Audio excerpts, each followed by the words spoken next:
তোমরা কেউ বিপ্লবী দেখেছো? বিপ্লবীদের নাম শুনেছো?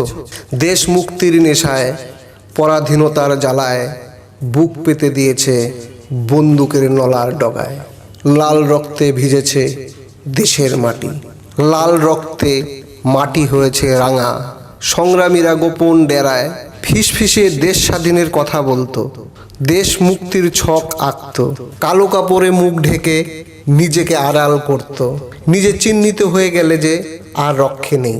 বৃদ্ধ মা বাবা, সন্তান, স্ত্রী সবাইকে ছেড়ে হতে হবে কালান্তর। পচে গলে মরতে হবে কাল কুঠিরির গারদে। 2026-এর যুবক আমরা, সেই বিপ্লবীর স্বাদ পেয়েছিলাম। দুরু দুরু বুকে মনে এক অজানা আতঙ্ক নিয়ে মাত্র কয়েকজন স্বল্প সংখ্যায় জমায়েত হতাম মিটিংয়ে। এই বুঝি লাল বাহিনীর হারমাদ্রা দেখে ফেলে আমাদের, এই বুঝি লাল ঝান্ডা লাল বাহিনী আক্রমণ করে বসে। আস্তে আস্তে সংগ্রাম আর গোপন থাকে না।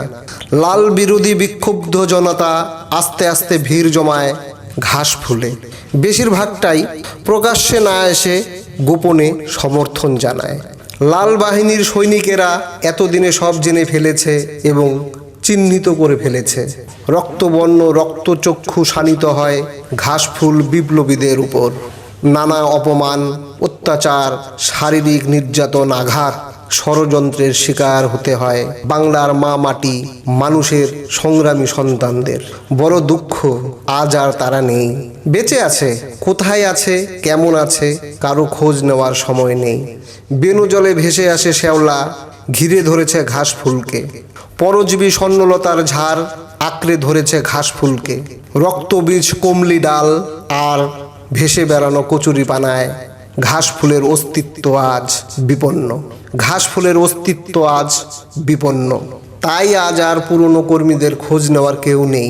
শ্যাওলার কচুরি পানারাই তো আজ মসনদের সিংহাসনে বিরাজিত। তারাই আজ দেশপ্রেমিক, স্বেচ্ছাসেবক এবং লেনদেনের বড় ব্যাপারী। সেই রক্তচক্ষুর লাল বাহিনী আজ সবুজে মোড়া কুলীন নেতা। তারাই আজ দরজায় কড়া নেড়ে আমার হাতে ধরিয়ে দেয় স্কুটনির স্লিপ। ঝাঁঝালো গলায় শানিয়ে যায়, ভোটটা ঘাস ফুলে দিয়ে দিস। আজ হাসবো না কাঁদবো জানি না, লজ্জায় মাথা নত হয়ে যায়। এই লজ্জা কার? এই নীলরাজেরা অপবাদ দিতে ছাড়ে না। আমাদের লেজ কাটা হনুমান বলতেও আজ দ্বিধা করে না। পুরনোরা আর নতুনের সাথে পেরে উঠছে না। কায়েম করে নিয়েছে সাম্রাজ্য। তাদের রংচঙ্গের বাহারি পোক্ত অভিজ্ঞতা কায়েম করে নিয়েছে সাম্রাজ্য। পুরনোরা আজ বড় অসহায়, বড় অসহায়। তারা আজ কোণঠাসা, কুলুর বলদের মতো। বেঁচে আছে শুধু একরাশ হতাশা নিয়ে। তারই মাঝে অজানা এক আশা নিয়ে বেঁচে আছে আবার কি উঠবে নতুন সূর্য। কোনো স্বর্ণকারের কোষ্ঠী পাথরে যাচাই হবে এবং মূল্যায়িত হবে আসল সোনার। এই আশা নিয়েই বেঁচে আছে পুরনো কর্মীরা। ধন্যবাদ।